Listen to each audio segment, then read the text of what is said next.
Hello and welcome back, SteelerFury.com members. I'm your host, Jeremy Coleman. You know me as Smith is Smoking on the message boards, along with Corey Karbowski joining us from Louisiana. Corey, how are we doing this evening? Doing great after an amazing Steelers win this weekend.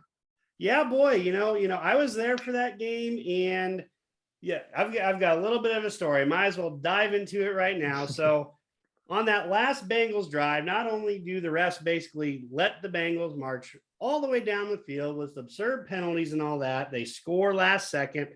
I'm getting up. I'm ready to walk out. It's like, this game's over. McPherson's not missing a kick. But then Minka Fitzpatrick comes out of nowhere, gets as I read earlier today, a half a finger on that football to block that, to send it to overtime. Couldn't believe it. Ran right back to my seat. Then we, through overtime again, just didn't really do a whole lot. Allowed the Bengals to get all the way down to like inside the 10-yard line, and they miss another field goal. I just couldn't believe it. I mean, that just goes to the insanity that this game was, with Chris Boswell missing a game winner, then coming back for a game winner with time expiring. I mean, this had everything the NFL wanted for a week one matchup in the AFC North. It was just pure chaos. So we're going to dive a little more into that here. I mean, kind of a really ugly, sloppy game, kind of like I predicted. Thank God for Pittsburgh Steeler defense, because our offense just, wow. Corey, I mean, tell us how bad our offense is, man. I mean, we could go on for hours, but, we don't have that. So give us the Cliff Note version. I mean, there was just no consistency, which was something that, I think all Steelers fans were concerned with. There were bright spots. I mean, the jet sweeps that people are not so happy with Canada a lot of the time, a lot of the good jet sweeps. But the big issue was just no consistent running game with Najee, and just not enough time. I mean, the pass blocking wasn't awful, but either receivers weren't getting open in the time that they needed, or we just weren't being snappy enough with the decisions. Just no consistent offense. I mean, it was really relying on the defense. Yeah, I mean, Corey, I think if I could summarize up what you just said, is that we had no real game plan coming into this game. It just looked like we were going to go out there, try a few things. We're going to try to run the ball. We're going to try to pass the ball, obviously. And, if it doesn't work, we'll try something else and see if that works. And it's just like, man, I just don't know if this Matt Canada offense is ever going to be good enough at this level. I'm still convinced that we have a college coordinator running a college offense in the National Frickin' Football League. Pardon my language, folks, but it's like, come on, give me a break. Jet sweeps. I mean, I saw that in college a lot this past weekend. There are a lot of upsets in college too, just like there was in the NFL this weekend. But I mean, Chase Claypool was our leading rusher. That's how sad that is. On 6 jet sweeps / carries from Chase Claypool is our leading rusher. He averaged, I think it was 6 for 36 yards. That's just pathetic when you think about it. And now, Najee, foot injury flared up again. So it's like, just we'll dive more into our injuries here later in the show. But just this game in general, just madness. But what are some other good things you saw out of our defense? I mean, thank God for our defense. If you would have told me going into this game that Joe Burrow was going to throw 4 interceptions, account for another turnover, which I thought was an interception live, I mean, I just would have told you. I told you there's no way Pittsburgh loses this game. I mean, we didn't, but I'm Skin not of our sure. teeth. We didn't lose it. We won it, but Corey, take it away, man. So, I mean, our guys who we thought were going to perform. Minka, elite safety. TJ, defensive player of the year for a reason. Cam, consistent pressure inside. But I was really happy with Highsmith. I mean, he was a terror off the edge. 3 sacks. I mean, that's the kind of, we haven't had a guy, like, we haven't had 2 edge rushers like this in years and years and years. If he can continue this kind of production for the whole season, which, I mean, he won't have whatever 17 times 3 is, but for sacks on the year. But if he can consistently get pressure off the edge, how he did this game, it's going to be a dangerous defense when Watt comes back. Yeah, I mean, I think it's pretty safe to say that this was Minkah Fitzpatrick's best game ever as a Steeler. I mean, he was just all over the place, with just coupled with the interception. I mean, the game saving, extra point block, the thunderous hit that he laid on that Bengals receiver. I don't know who that receiver was live because I was just so psyched to see that ball not be caught. But I mean, boy, I don't think I've seen a safety like that hit from us since Ryan Clark played for this team. No. That one made Ryan Clark proud there. And then, like you said, Alex Highsmith, welcome to the big stage. We kept seeing flashes and whatnot, and I just wasn't expecting that, honestly, because he was dealing with that. I think it was a hip injury, a lot of training camp or whatever, and boy, he just turned it up a notch. I mean, a lot of the attention was directed towards Watt, because he's reigning defensive player of the year. Shoot, Watt even picked Burrow off. I mean, that was insane. You see those Watt brothers get their hands up, but coming down with them is a whole nother issue. So just nice to see overall. I thought Miles Jack had a pretty good first game as a Steeler. He was pretty active, plugging holes. Obviously, there were times where Bengals did get out, were able to rip off some big runs. You don't like to see that, but that is the NFL. Bengals are paid to play too. So. But yeah, I do want to say, I mean, Devin Bush, he had a good game, especially from what a lot of Steelers fans were expecting. He got beat a few times in pass just coverage in general. Yeah. But he had a quick trigger in the run game. He was shutting down a lot of those outside runs that we just would see people getting to the edge last year. Joe Schober had a big issue where he'd get beat off the edge. And Bush, how he was playing last year, was slow to it too. But I mean, Jack and Bush were shutting down those outside zones. Yeah, and that was a big part of it, because I kept wondering all game, why are the Bengals not running the ball more? Because it seemed like they were having success with it at times, and then with just how the game started off with, Joe throwing some quick picks and stuff, I just figured go back to that ground game, go back to the play action, and they just didn't really seem to do that. So, I mean, I think they kind of played into our hand a little bit there.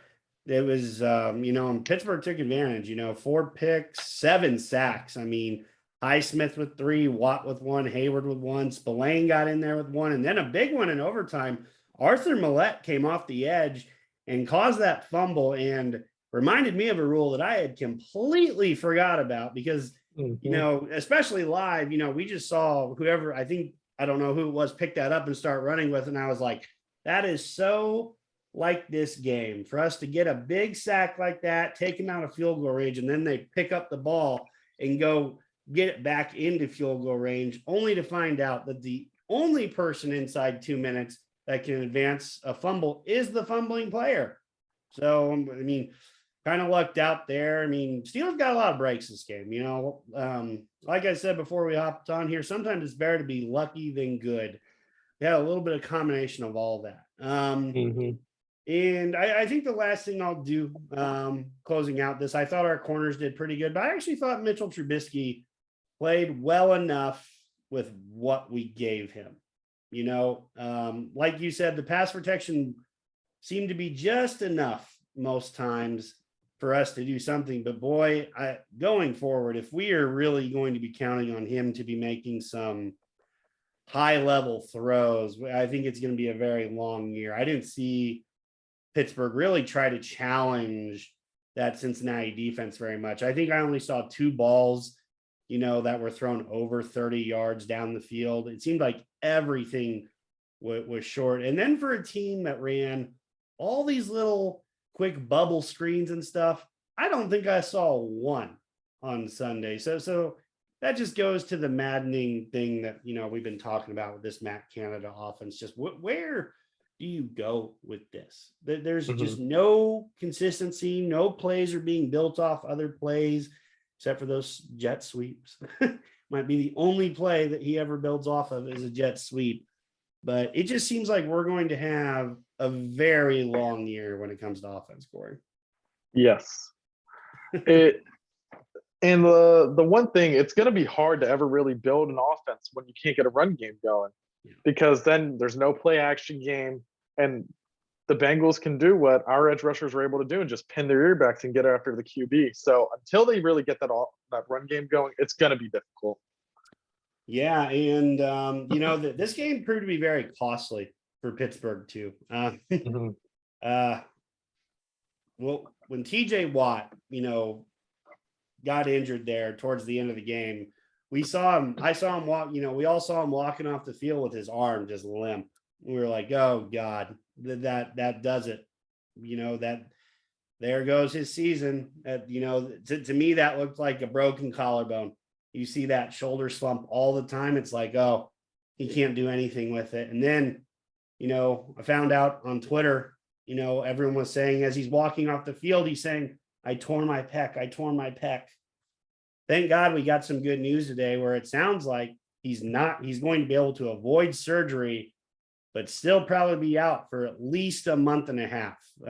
Some people are saying as small as 4, as long as 8. Love of God, Pittsburgh, don't rush this man back. Just gave him a big contract. Don't throw him out there if he's not ready.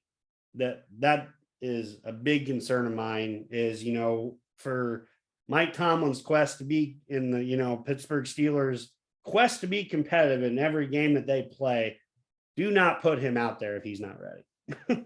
As my one big concern, Corey. I mean, this is huge, not just for TJ Watt, but our entire defense. Our defense is built off of what TJ Watt does, Corey. I mean, how does this affect just every level of our defense?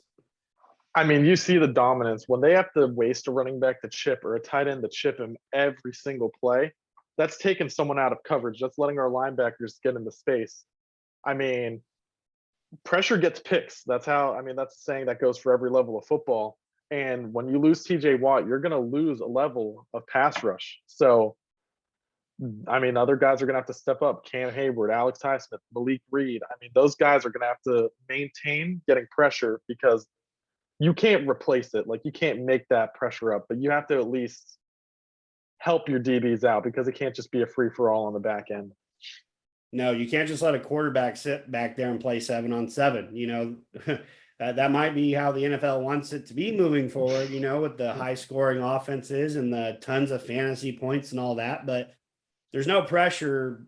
Pittsburgh's defense just isn't going to be able to do anything. We saw it last year when TJ Watt didn't play, how much less pressure we got. Now we are healthier, it's earlier in the year. We've got a, deeper defensive line core or whatever. But I mean, TJ is what allowed Alex Highsmith to play one-on-one with Jonah Williams all day and record 3 sacks, force a fumble. I mean, his big day, is very much similar to the Antonio Brown, Juju Smith-Schuster argument.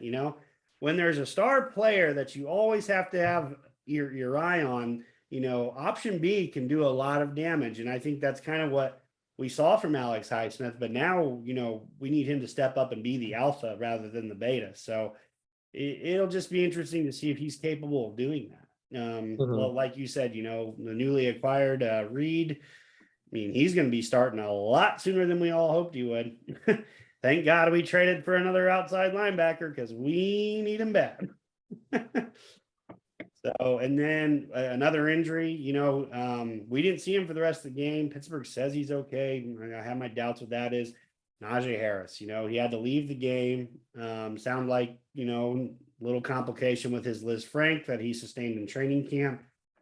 Kept him out of the rest of the game in the fourth quarter, which after he went out, there was no running game. I mean, I like Jalen Warren, but I mean, he's an undrafted free agent. I mean, you cannot expect this, Pittsburgh to lean on him if anything ever really happens to Harris. I mean, I think you'd see a lot more Benny Snell if that was the case. Which, shout out real quick, I'll give Benny Snell his druthers. He had a very good game when it came to special teams, made a few nice big hits there. So nice job, Benny. You're where you're supposed to be. Nice job. How does this Najee Harris injury, affect the offense looking forward too? I mean, he's an elite back, just the power and the speed. The concern is that this is going to be a lingering issue, and it popped up in preseason. It's been an issue all like the whole summer basically, because they kept it quiet at the beginning of what was it, the OTAs. Right.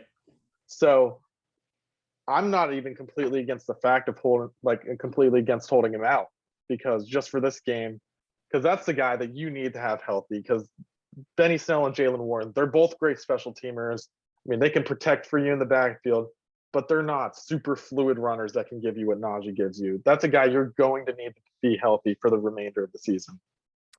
Right. They're complementary backs for a reason. There's a reason why Jalen Warren went undrafted, why no one came around to sign Benny Snell, outside of Pittsburgh once his contract was up this year.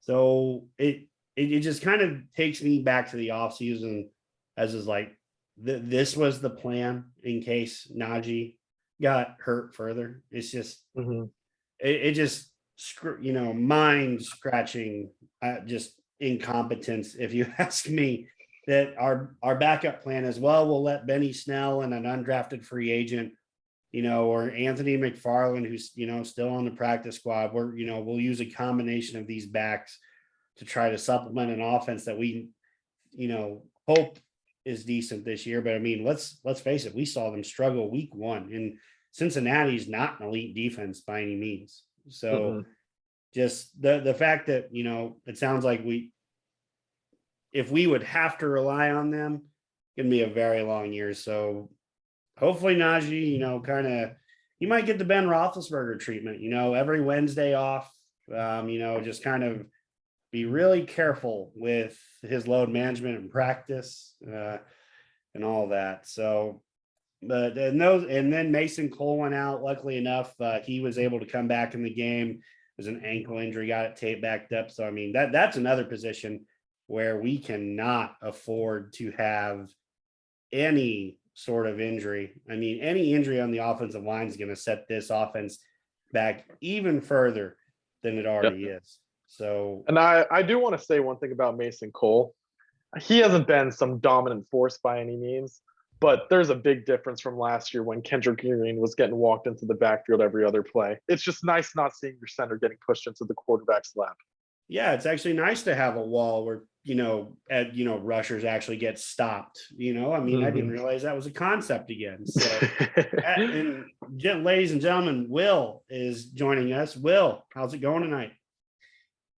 It's going. I'm trying to decide, do I want to, praise the result or criticize the process, right? Which is more important? It's like when you're draft scouting and a guy is throws a lot of touchdowns, but he's, the way he gets there is not sustainable.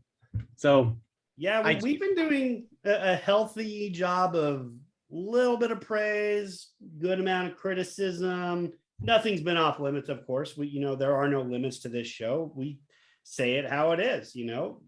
Offense struggled, defense was awesome, but now our superstar edge rusher's gone for the foreseeable future. So we've just kind of been discussing, what that looks like. That's going to impact everywhere else on defense. Sure. Someone else is going to have to step up to get that edge pressure, stand up against the run. I think that's another thing, going back to this TJ Watt thing. He was such a phenomenal, asset just in defending the run too. And with New England coming in, it's, we'll get into the matchup here in a little bit, but that's just another glaring area where, that issue sticks out now. But so Will, we were just highlighting TJ's injury. We talked a little about Najee's injury at running back, how we think this could be an issue all year long. What are your thoughts on both injuries? Well, just before we get to the injuries, I had a priceless quote after the game, which was, Sure. If a defense can get 5 turnovers every week and actually, return one for a pick 6, also knocking the long snapper out of the game for the opposing team, I feel like they have a pretty good chance to go to 9-8. That sounds like the recipe for success right now. Well, I'll tell you what. Apparently, if you create 5 turnovers in a game, no matter what else happens, your chances of winning the game are 99.5%. And if you think about just how close the Steelers were to being in that 0.5%, Yeah, I was about ready to say. that's pretty grim. I said before the season, the one thing that this team could not afford was to lose TJ Watt for any significant period of time. I think, with him, it's hard to believe that it's good, as amazing as the defense played on Sunday, and hats off to Minkah Fitzpatrick in particular, who played really an incredible football. He was just like refused to lose game on his part. But I find it hard to believe that performance is really sustainable. The Bengals were a team that didn't play their offense at all in the preseason. Joe Burrow, of course, had the appendectomy, et cetera, et cetera. And it's kind of like by the time they got to the last part of that game, they were pretty much moving it down the field at will. And there were definitely some worrisome signs about what could happen. And this team, even when they get pass rush and get a lot of sacks and create a lot of havoc in the backfield, it hasn't always translated to stopping teams on third down or stopping them against a run or winning. But yeah, so without TJ Watt for a while, I think that's pretty rough for a team that doesn't have any offense. If something happens on offense to really change that equation, then maybe they can get through it. But I worry that, to me, the pessimist view is that TJ Watt is out for, till the bye, comes back after the bye, and is at risk of re-injuring that pec and then having a 12-month rehab from surgery. It's not, I talked to two different medical people, one of whom is actually involved in the NFL. And they both said that, the way it's reported is in the inside, there's the rumors around the league were that he tore the pec muscle just shy of the chest connection. So not on the tendon, but very, very close to it. So the reason they were trying to get these multiple opinions is because if it's actually on the tendon or the tendon is compromised, then they have to do the surgery. Being that it was close, they thought it's possible that he could get away with not doing it. But they both medical people that I talked to agreed that it greatly increases the risk of tearing it if you come back before you're healed, and it's got weakness in that area. So, and if you're doing something like being an NFL pass rusher where you're using that a lot as a defensive lineman, so big part of what they do. So my worry is, I would like him to come back because the Steelers are competitive and he feels like he has a chance to not waste his whole season and can come back healthy enough, blah, blah, blah. But, if they don't stay afloat while he's out and it doesn't really look good for them being like a serious contender, then I would rather that he stay out on the long side versus the short side, because I think having TJ Watt healthy for 2023 and 24, the future is more important to the franchise really than right now, because I don't know. You guys saw the offense. Tell me this. Let me ask questions instead of answering. It's like, Corey, what'd you think of the sustainability of what the Steelers are trying to do on offense? Was anything sustained? Well, I mean, even if it's successful, even if they successfully have a lot of these plays where you go through a whole lot of work to get a 4-yard gain, 5-yard gain, even if they're successful at that, is that an offense that's, it has to, in order for it to work, it feels like the defense has to be unbelievable. Yeah, and no, I don't think it is. I think you need to build an actual running game with Najee so you can craft an actual play action game. The jet sweep stuff is cool. That'll work. It stretches the defense horizontally. There's a place for it. Gets your receivers out in space. But that can't be the focal point. You have to be able to run the ball. You have to be able to run standard play action where you're not bringing extra guys into the box. Because, we saw it in preseason. The Steelers were susceptible to those nickel blitzes when they run these tight formations, and it's going to be an issue. They need to be able to run standard offense and run the ball. Yeah, I'd have to agree. And another bright spot on offense, I will point that out. I thought Pat Freiermuth had a really nice game. He made some big time plays when we needed him to, but he's not exactly someone an NFL defense has to game plan for. He's there's a reason why he should be option 3 or even 4 on most plays. And it sounds like, we're going to have to rely on him more because honestly, it looked like Deontay Johnson was playing about half the snaps. You could tell he was trying to work through whatever it was. I think it was a back injury. Correct me if I'm wrong. But, that's another guy that we just paid a ton of money that has to step up and be that number one wide receiver. I think he finished the day with like 7 catches for like 50 yards, which, looks okay on a stat sheet. But he didn't have much of a presence in the game. He made some clutch catches on the outside when Mitchell Trubisky had just enough time to throw him a zinger. But, the offense has to evolve. We've got to take some shots down the field.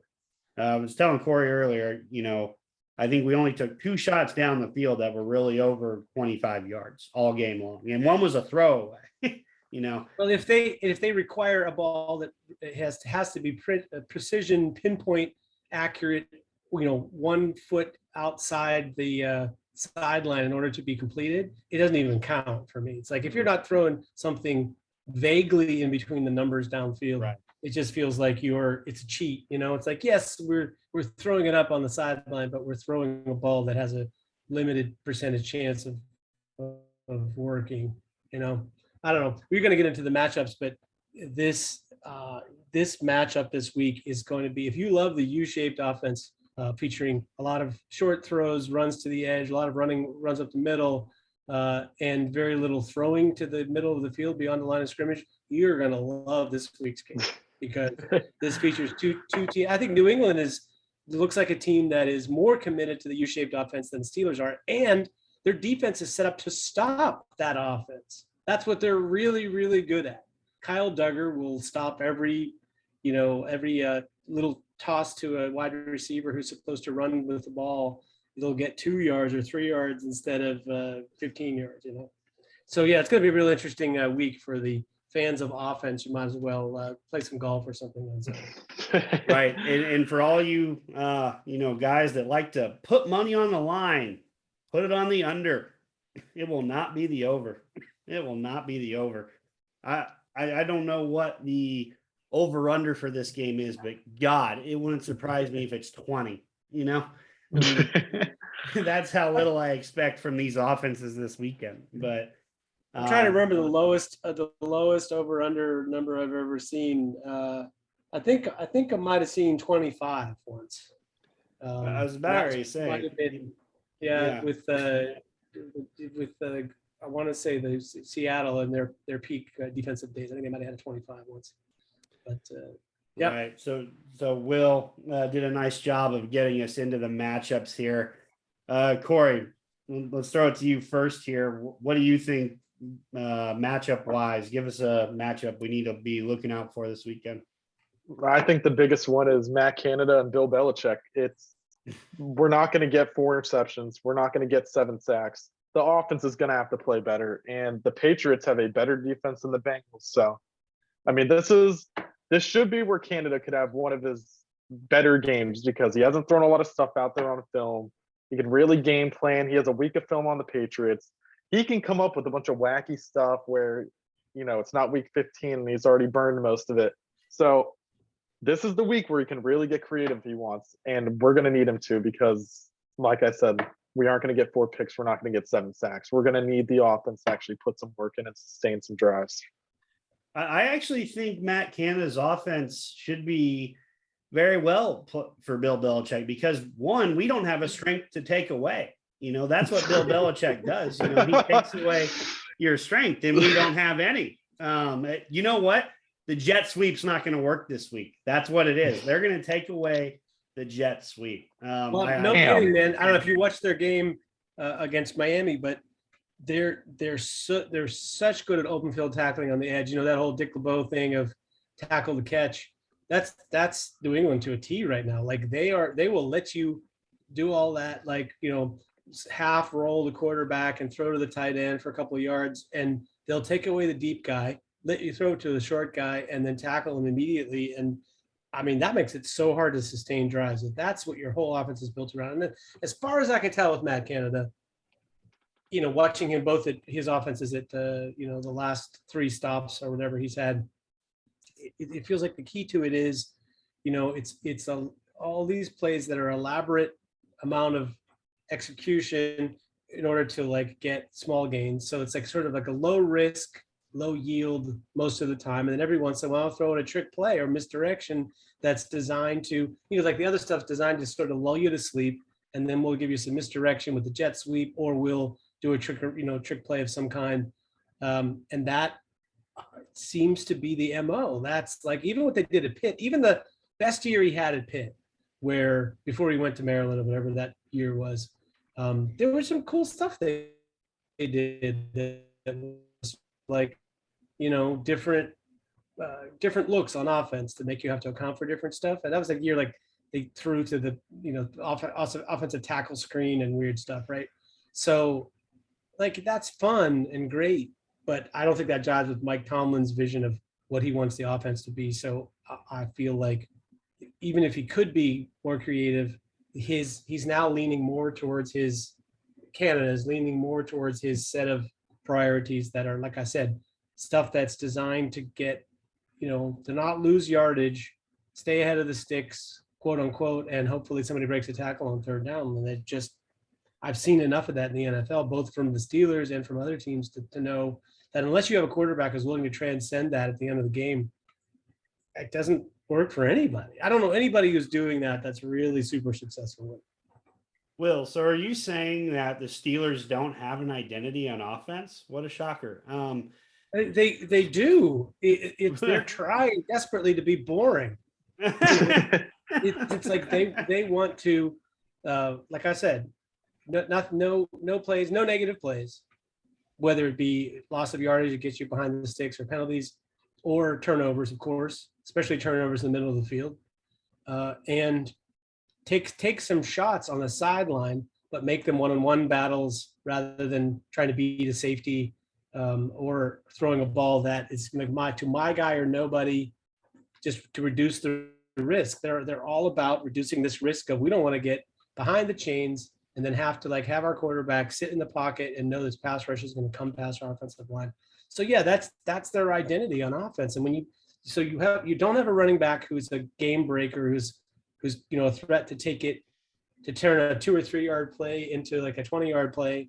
You don't really have a quarterback to make really bold plays out of he's basically trained extremely well to get rid of the ball quickly and to dump it down, rather than if a guy isn't running wide open, just dump it down.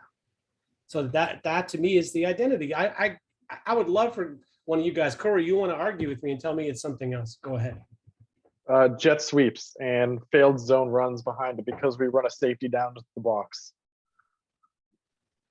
Yeah, because that's what happens. You run the jet, and like I said, there's a place for the jet sweeps, but when we're running inside zone to the right after motioning a receiver straight to the right, I mean, you can watch it happen. Safeties roll down, you bring a guy into the box, and then you lose numbers. It's just how it goes. Especially when you don't have a dynamic runner at quarterback. It's not even like you can read option this thing on the backside. Like, I mean, Mitch is good with his legs. I wouldn't be against seeing some design quarterback runs with him, but I don't think we've really ever seen that in a Canada offense, whether it was NC State, Pitt, Maryland, wherever he's been. So, yeah.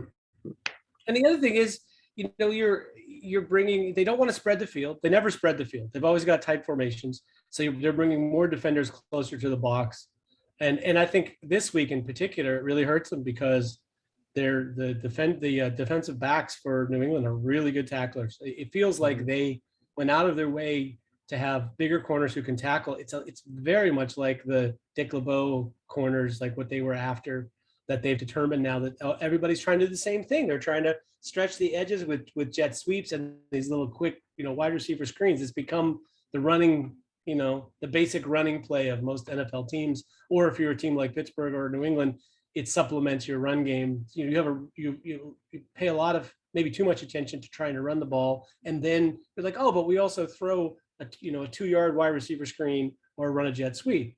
We're so creative.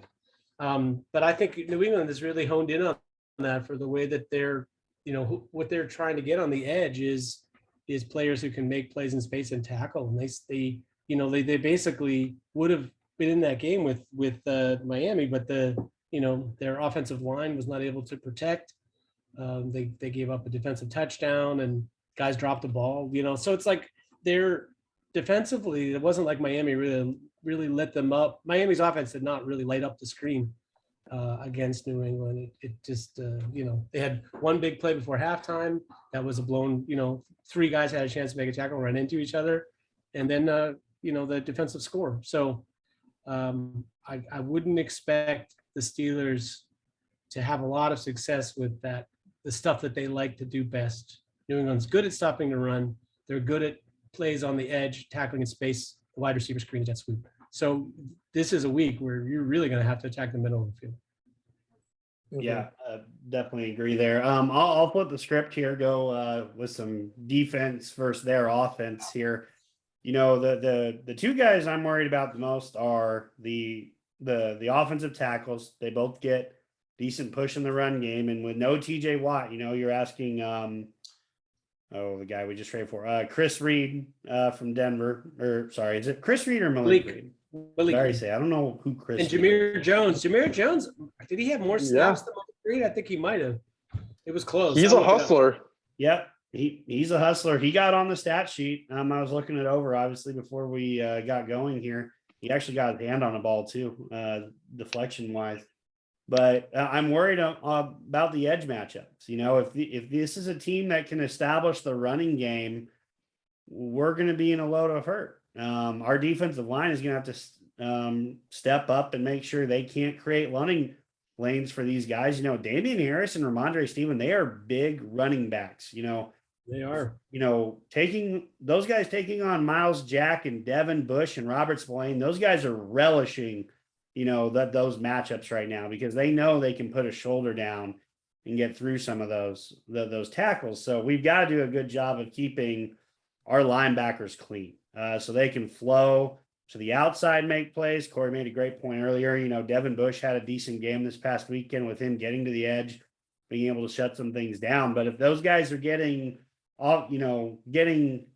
got at the second level, it's going to be a long day for Pittsburgh in the run defense. So we have got to shut down the run game because everything New England does revolves off the running game. And then their play action game too. I think that's an area that they could really exploit with our inside linebackers on Jonnu Smith, Hunter Henry. Like these are guys, our linebackers are not good in coverage. We know it. We've seen it year after year after year. We don't have linebackers who can really keep up with, good to great receiving threats at tight end. So, I think it could be a long day for our inside linebackers because that's the matchup I'd try to exploit. I'd exploit them, even with running backs coming out of the backfield in the passing game, which New England's been notorious for. All those years with Tom Brady, a check down to a running back kills our defense. So I just think with no TJ Watt, bringing that extra juice, could be a long day for our defense. I mean, what do you guys think about that? So Edmonds is going to have to play a big role because, like you said, with stopping those tight ends, Bush when he came out, he was good in coverage. I mean, this year he just hasn't been up to par there. I think Miles Jack will hold his own. Edmonds, I think he had a good game, and he's going to have to keep it that way. He's one of those guys. He's been steady for us. He's gotten better each year. If he has a good game, I don't think we get burned too heavy. Like we're burned too hard by these running backs and these tight ends because I mean he's got the traits to keep up with these guys. He's a steady player. He's a heady player. He's smart. So I feel like if he has a good game, I don't think we'll have to worry about that too much. Yeah, I feel like that the middle of the field. I mean, that it's not like the Patriots really have a bunch of guys targeting that with their offense. Like I said, imagine that they're the Steelers, and you think about like they're not really attacking a bunch in the middle of the field. They have Jacoby Myers who's making plays. One of the guys that is not necessarily seems spectacular, but at the end of the day, catches a lot of key balls for them. Situation is, I mean, basically they threw Jonnu Smith a couple times. And deep down the seam, he's a guy that take a short ball and run over people and and get turn turn a 5-yard pass to a 15, 20-yard play.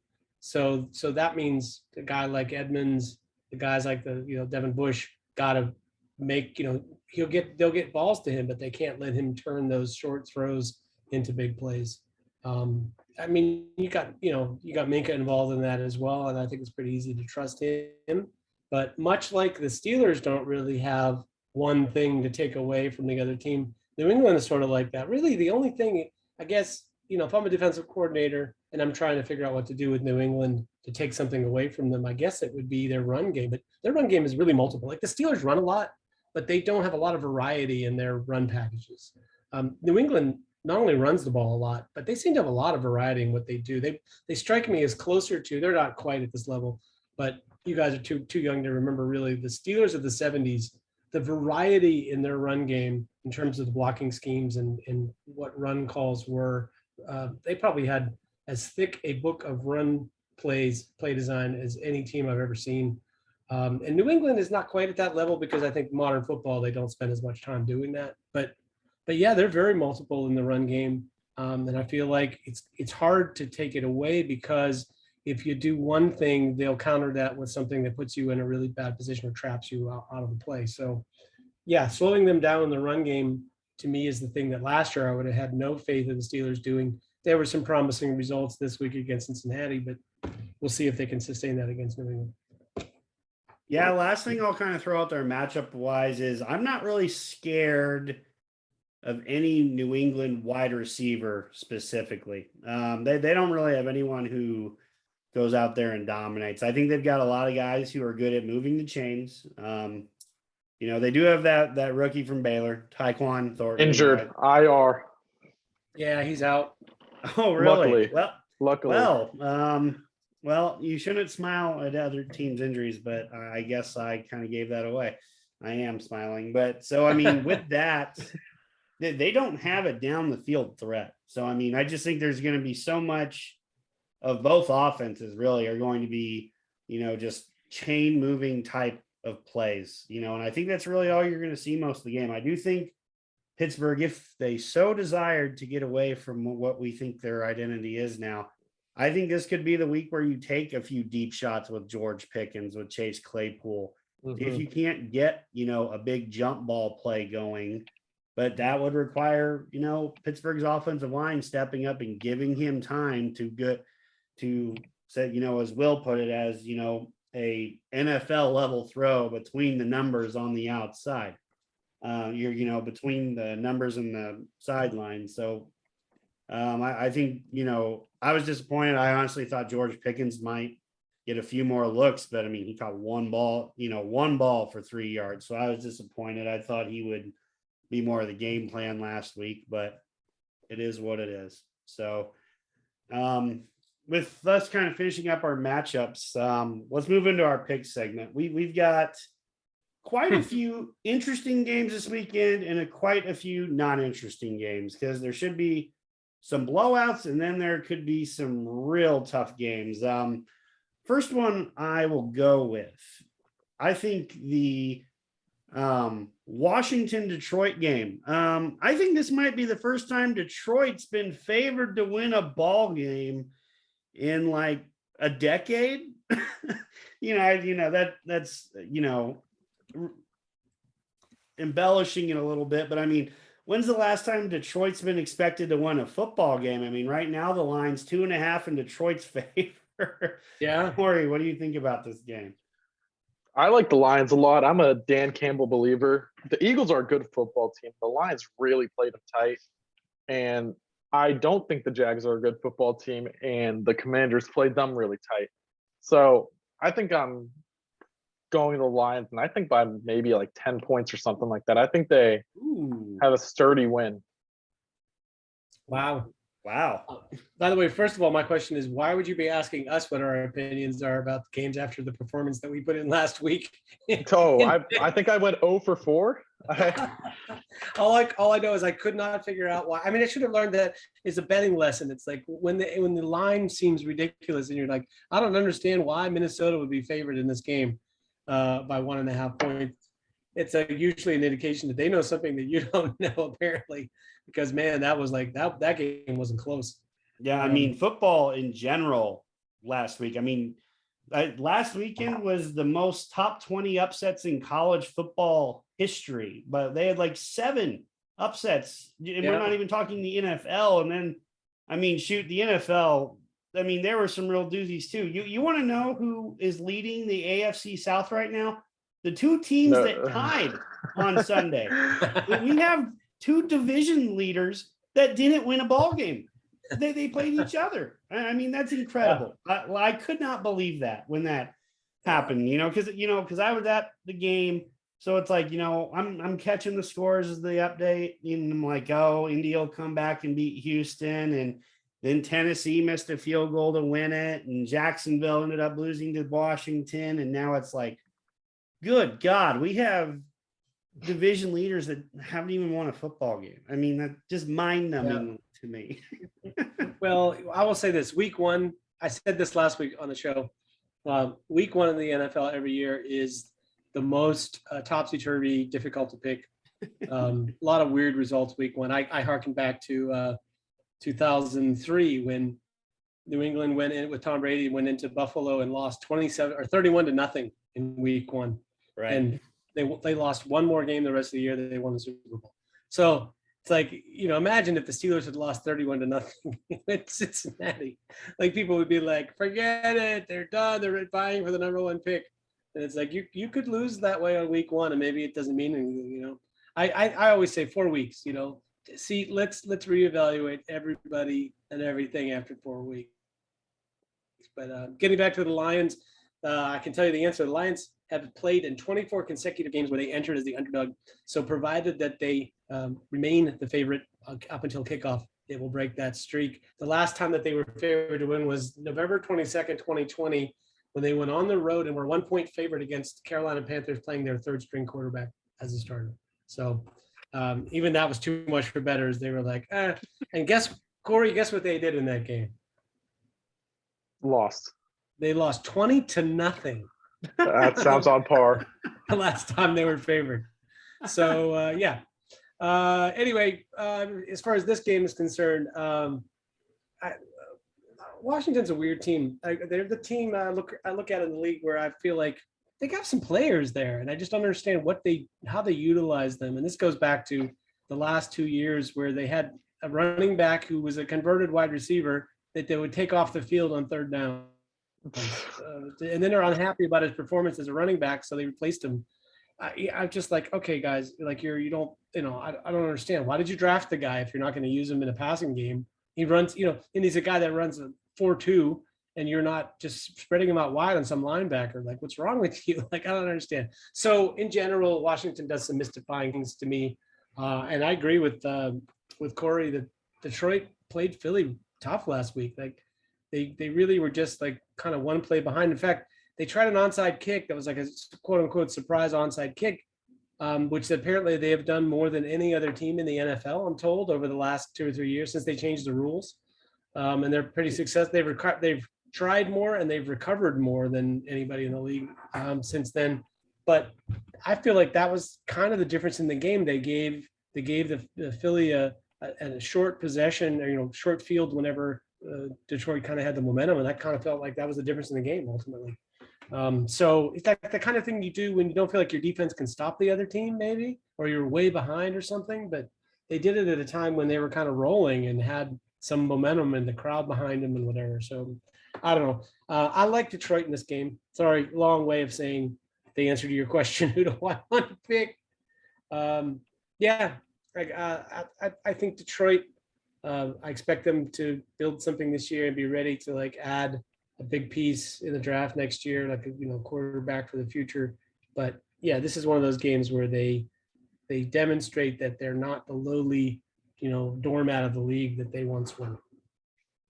Yeah, I mean, a reason I picked this game was, I'm truly torn on which team I think will win, because there's scenarios where both these teams, Detroit almost clawed back to get a victory. Washington did claw back to get a victory. I think the defense or the difference this time is, Detroit might have to do that against Washington. And I think they're going to have a better chance of doing that. And what can I say? I'm a sucker for Dan Campbell. Corey, you kind of stole my line there. With, seeing him on Hard Knocks and whatnot. There's just something about this Detroit Lions team, they just find a way to keep fighting and staying in games. And that resulted in them winning 2 games down the stretch last year. So I'm on the Detroit bandwagon this year. I'll tell you, I watched Detroit and I just feel running back envy. Like that's the thing, I have that with a lot of teams in the NFL actually, but yeah, you see a guy like Swift, DeAndre Swift, and you just think, wow, like you could run that same play all day and get 3 or 4 yards, and then you hand it to Swift, and like 3 out of 4 times he's picking up 7-8 yards chunks. A big difference in your offense. Right. I mean, even Jamal Williams, his backup, does that pretty well too. Well, the third stringer, I could start for me. I mean, Craig Reynolds. Yeah. What a terrific ball player. Anyway. So it sounds like we're all going with Detroit there. So let's move on to our Thursday night matchup this week, which could turn into quite a shootout. You've got the Chargers traveling to Kansas City. Kansas City is favored by 4. Will, I'll let you start off with this one. Short week definitely favors the home team. But I think it also favors an offense over defense. So take the over would be my guess in this game. The Chargers didn't really seem to be operating at full capacity in week 1. The Chiefs, on the other hand, seemed like the Chiefs and the Bills seemed like they just came out ready to play. Like they were playing like they did in the playoffs last year. So I'm not sure they can sustain that for the whole season without a setback. But this feels like a week where the Chiefs playing at home on a short week, division opponent. I don't think they're going to have any problems getting up for the game. So I like the Chiefs. Yeah, I mean, we talked last week, about how the Chiefs might have some struggles against that Arizona defense. Boy, that was not the case. Nope. Obviously there's more wrong in that Arizona locker room than, was being put out there or whatever. But Corey, what are your thoughts on this one? I went against the Chargers last week, and I think I'm taking them this week.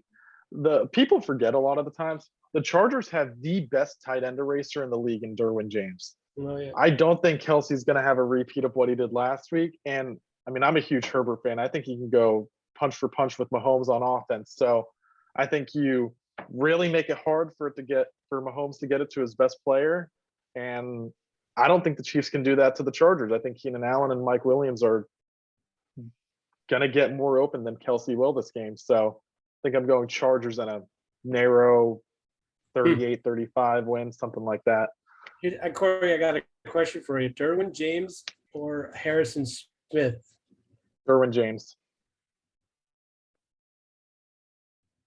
I mean, just as a tight end eraser. I mean, just like to be your strong safety. Derwin James. James, I think, is the number 1 strong safety in the league.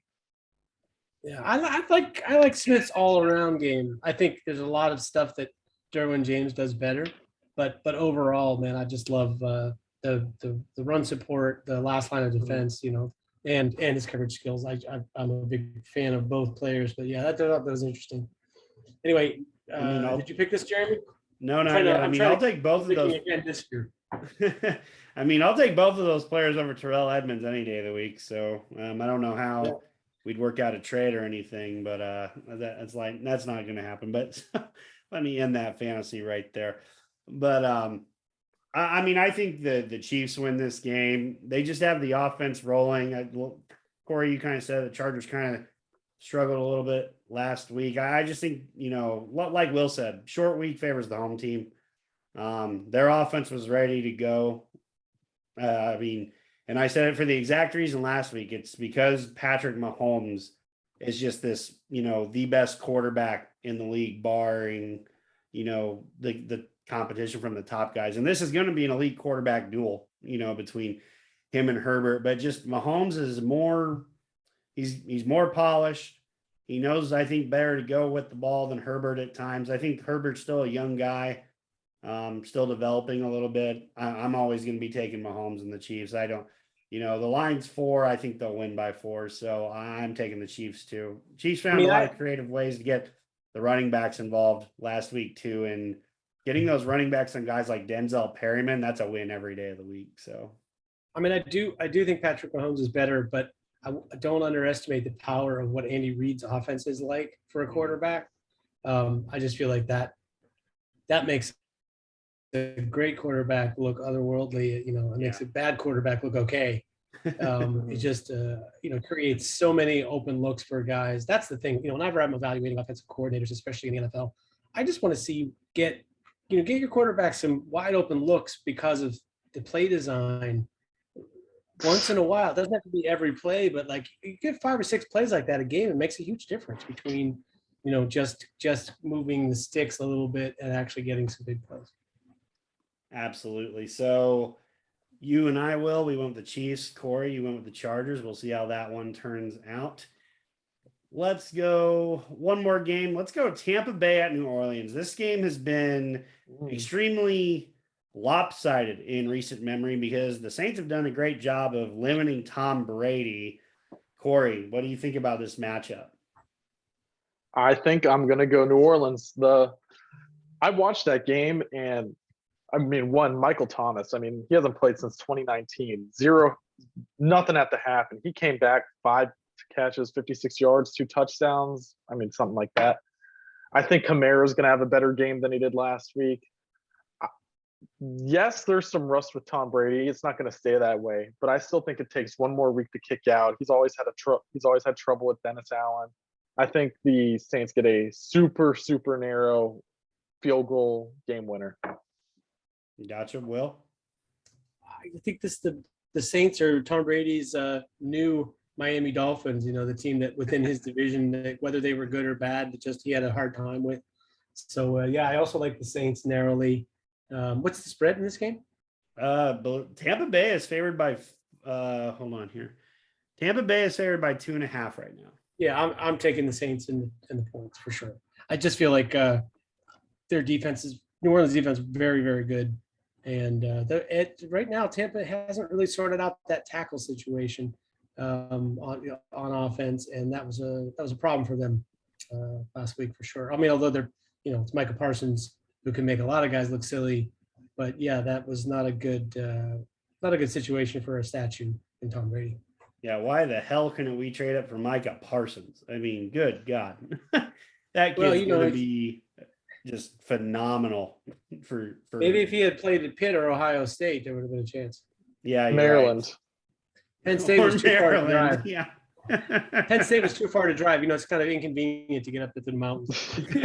Right. I mean, shoot. I mean, Devin Bush, was decent when he came out, and we moved up into the top 10 to get him. Why the hell couldn't we do that for Micah Parsons? But anyway, we'll get off that rant. That could go on for a long time. Not somebody's godson. I don't know. Right. So I'm going to go with New Orleans here too. Tampa Bay's offensive line, they looked decent against Dallas or whatever, who has a decent defensive line, but I mean, New Orleans front seven's top tier. I mean, they've done such a good job of shutting this, Tampa Bay offense down in the past, and now they're doing it with 3 backups on the interior and a tackle, like you said, Will, a tackle situation that was not great even last week. Gedke's a rookie starting, Hainsey's a second-year player starting. I mean, they're just green, and I think New Orleans definitely takes advantage of that. I also don't think they're going to struggle the same offensively as they did last week. I said it last week on the podcast. I expected a lot of sloppy football in week 1. I think some of that starts to get sorted out on some of these better teams. Yeah. I think the Saints will cover that too. I think the Saints will end up winning by 3. So I'm taking Saints in the points too. Hey, if you watch the game, keep an eye on Hainsey at center. I think he's done a really good job actually at center, and that was a guy that by the time the Steelers came around to okay, now we need to find us a center. I think their choices really came down to Kendall Green and Robert Hainsey. neither of whom are really college centers, but like Tampa Bay, they feel convinced that Hainsey's like their center of the future, and he's been good since pressed into action with that injury to Kappa. No, I get Ryan confused. Jensen. Jensen.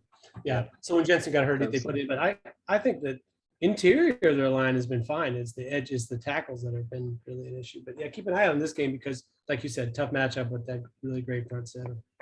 Yeah, boy, if only Pittsburgh had taken Hainsey over Green, we could be having a really different discussion right now. Now, here's the thing. He's from Pittsburgh. Like how did that guy not become a Steeler? I know, right?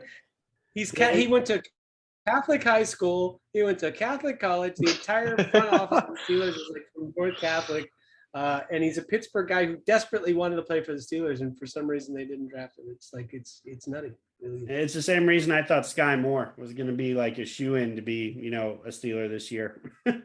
But draft turns out different, and I think George Pickens will be very good down the road. Yeah, anyway. hard to fault that choice. Yeah. Yeah. So and then one last game before we move on to our game. Minnesota at Philadelphia. Boy, Minnesota made Aaron Rodgers look like he always starts off in week 2 every year because his week 1 debuts have not been good these past 2 years. Quite pathetic, actually. But Minnesota did a very nice job. Boy, they gave Justin Jefferson his best day as a pro. Really spread the ball around. Thielen chipped in. Offense looked good. Dalvin Cook put up a lot of combined yards. He didn't score or anything, but I mean, that's one of the reasons why I like Minnesota. This offense is taking a leap that it just wasn't capable of doing in the past.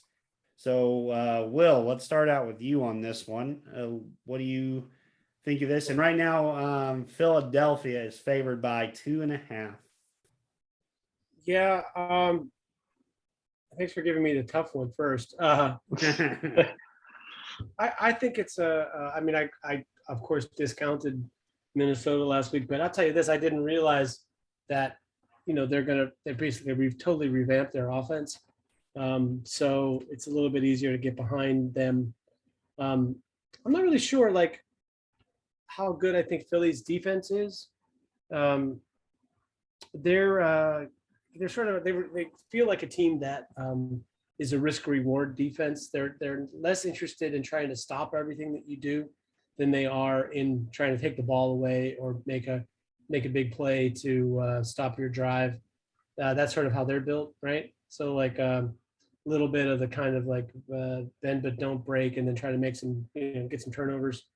I really have a little bit less faith in Minnesota going on the road to play a game outdoors against a quality opponent. That just doesn't feel like a good way to.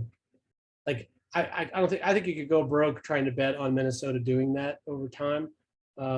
So I'm gonna take Philly and give the 2.5 and say it's a field goal game for Philadelphia. All right, Corey. I think I'm going Philly too. There's too much talent on that defense for them to give up anywhere near 35 points again. And I think they have the guys in the defensive backfield to throw Justin Jefferson. I think they have the front 7 to really get at Kirk Cousins, because Kirk Cousins isn't a dynamic mover in the pocket by any means.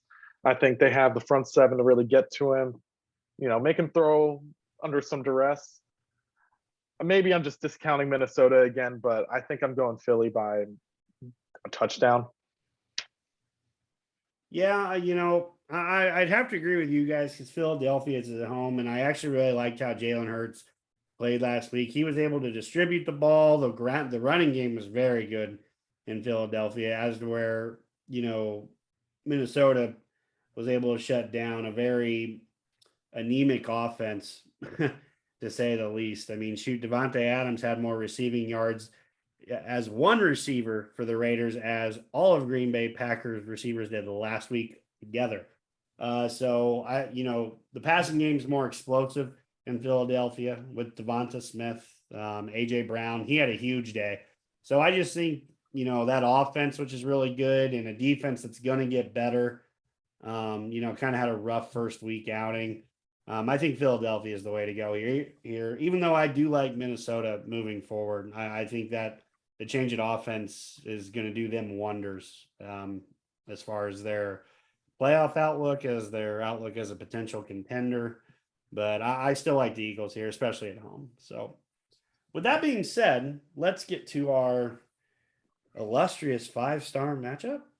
And the New England Patriots coming into town to play our beloved Pittsburgh Steelers. Corey, giving you first honors here. What happened? I'm not only going to give a score prediction, but how each score happens. How I think it's going to be. That's bold. I think it's going to be a 9-7 Steelers victory with a early Patriots touchdown and then a slow crawl from each team where the Steelers get a halftime field goal, a beginning of the fourth field goal, and then a very slow and uninspiring drive for a game winner to make it 9-7. 9-7. Yikes. 9-6. I mean, just that sounds like must-see TV. Yeah. Yeah, Will, you going to give us a different outlook or kind of agree with Corey's take there? Boy, like I said, it's the what you saw out of the Steelers offense last week, on both sides of the ball. So I just think New England is much like the Steelers. They're going to try to avoid the negative plays, and the Steelers defense, I think, really thrives on the negative plays. Like, this is the team that requires its defense to make plays to either set them up for short drives or to actually put points on the board. So if you play against a team that's really, really risk averse, I think you get a one of those games that's super close late and somebody wins it late. Whether it's a drive for a field goal like the Steelers did last week, or if it's the long snapper isn't knocked out. Cincinnati probably has 3 chances to win. I mean, they basically won that game 3 times and or 4 times if you count the Chase touchdown that wasn't called a TD that didn't get challenged for some reason. So yeah, I'm not really that confident in the Steelers offense's ability to put points on the board against New England, even more points than their defense will allow the Patriots. And historically, when like the last 2 years when Watt has either been out or not really playing 100%, the Steelers defense looked really bad. I think, for instance, of the game against Minneapolis or against Minnesota last year. Oh God. As an example of like, they just really looked lackluster and they just lacked that element that seems to be so different when he's in there. So I'm imagining that the Steelers defense at its best looks like what it did against the Detroit Lions last year in the tie. Like, maybe that game is sort of like the blueprint for, every game the Steelers are going to play this year, where the defense, doesn't really give up too much, but the offense doesn't really get too much. And it comes down to like which team gets a drive for a field goal late. And yeah, it's like when you have Chris Boswell on your team, and their whole unit now, the snapper, the holder, Kuntz and Harvin, they seem to really have a good, I'm knocking on wood right now, but they have a very solid, they're as dependable a unit as there is in the league right now, and makes a big difference when you keep games close. But I feel like Mitch Trubisky, and Matt Canada playing against Bill Belichick and company, that's a mismatch to me. So I can't imagine, unless the Steelers defense once again gets some scores, and I can't imagine that happening with the way that New England plays. They're just not going to give the ball up, just like the way the Steelers played on offense last week. They didn't really take any chances, and maybe that one play late that should have been an interception, that wasn't. You have to really capitalize on that. If you play New England and you get a chance for that one turnover, you really got to make it count. The biggest problem they had was fumbling their wide receivers. Aguilar fumbled twice, I think. So yeah, maybe they can get some turnovers and keep it close. I'm going to say this is a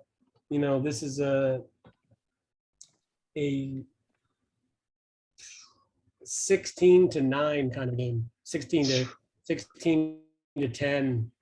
New England win. the Steelers defense was amazing last week. And if they do that every week, they're going to win a lot of games, but just not sure they're going to play against a team so willing to let them be like that every week as the Bengals were. So if they can stop the run, the Steelers can stop New England from running the football, and their offense can make, let's call it 5 plays down the field, then yeah, the Steelers could absolutely win. But I don't think that's going to happen. Gotcha. I think the Steelers are going to win 20-10. I think Pittsburgh's going to a blind an explosion of points. Yeah, I know, right? I think Pittsburgh's going to take some shots down the field as to where New England can't. Their best deep threat's probably Nelson Aguilar at this point, which isn't saying much. Although, I wouldn't be surprised if they get Lil John Humphrey a little bit more involved in the offense this week. I feel like that's a guy that's not necessarily a speed threat, but he's like a size guy that can, mismatch. He can create some mismatches. And the other guy, they have a couple of guys on the practice squad. I was just interested after the way their wide receivers played last week. It wouldn't totally shock me to see them activate somebody that wasn't active last week and try to get them, a little boost to their offense. Right. But if I'm Pittsburgh, I dare New England to try to beat me deep. I'm playing 8 in the box every play, single outside one, Minka playing high, to eliminate the deep ball. And I just think when press comes to shove, Mac Jones not having a true offensive coordinator this year, I think that's a big deal. Quarterbacks need to step up in year 2. I just don't know if he can do that with the way New England's offense is set up. It's set up to be check down Tom right now. Let's just check the ball down. Like you said, don't take any risks. And I think if Pittsburgh can get out of their own damn head and throw a few jump balls to Pickens or Deontay down the field, we might be able to create some opportunities where we put some points on the board. So I'm going to say that's going to happen. We win 20-10. So,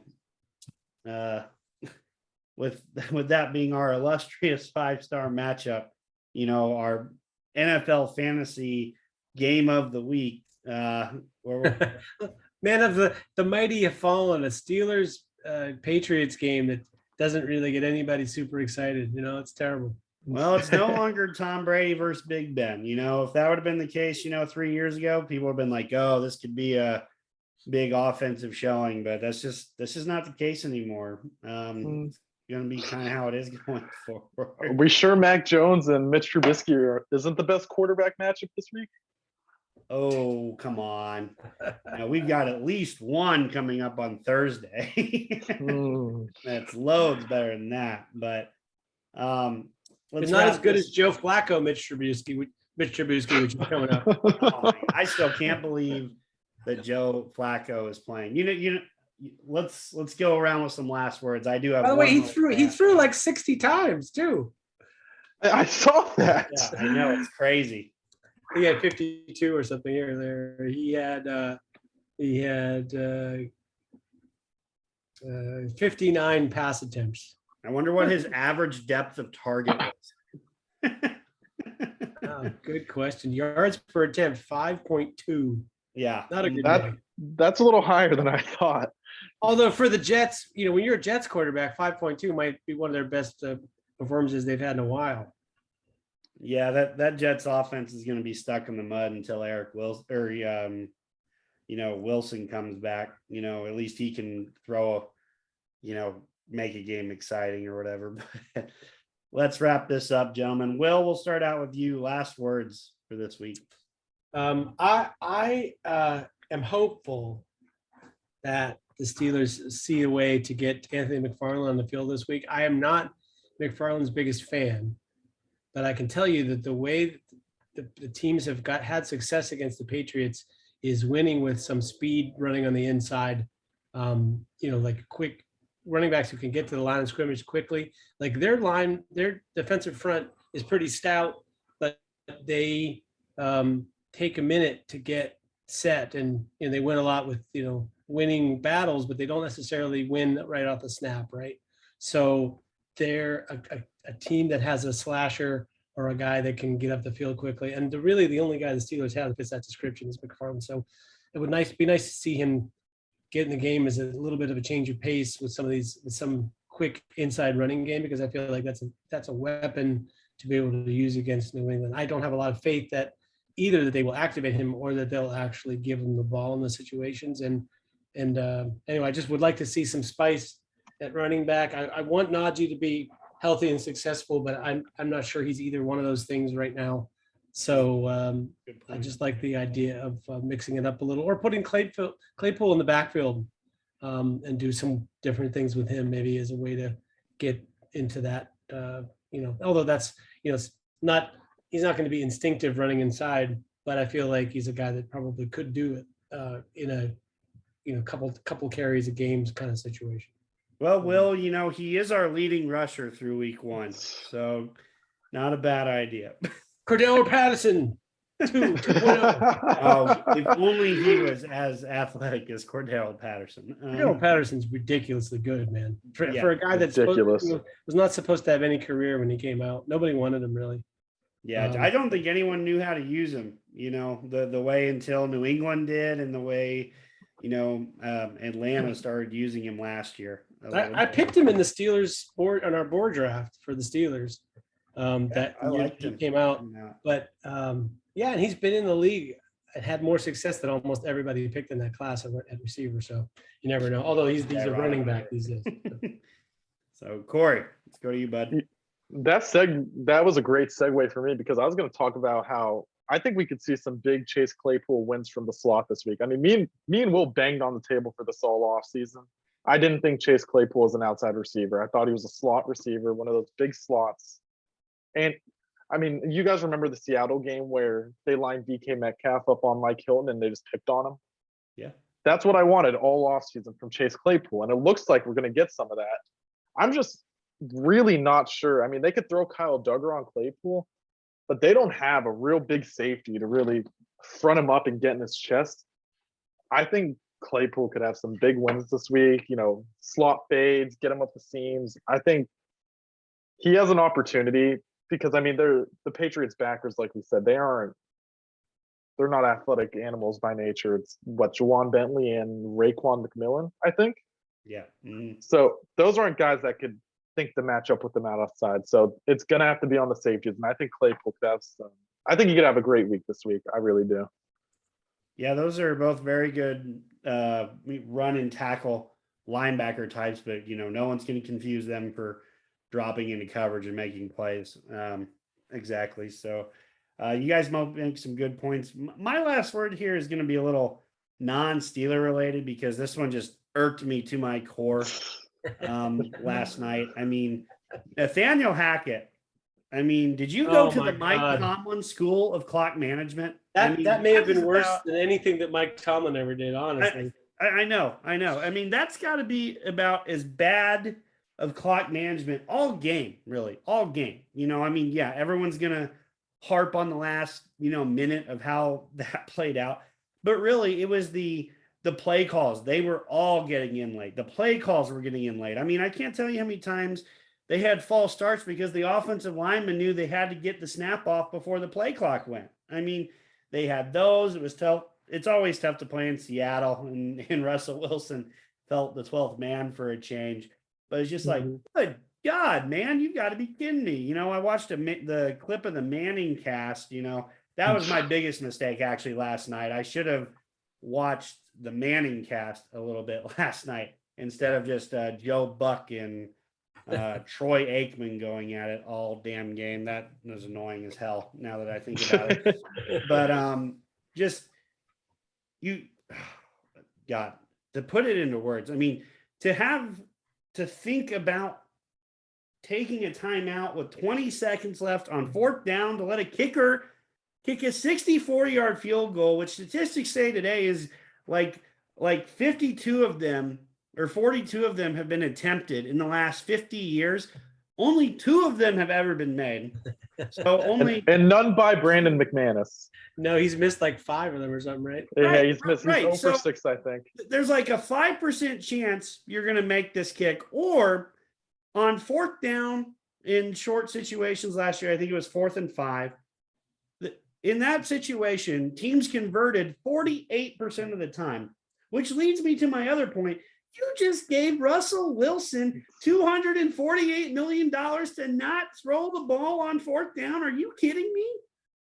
To waste 30 seconds and be like, oh shit, we have to call a timeout. No, here's the thing, man. When they had 3 timeouts and didn't use a single one of them until that moment. No, but the thing is, you actually don't want to use your timeout.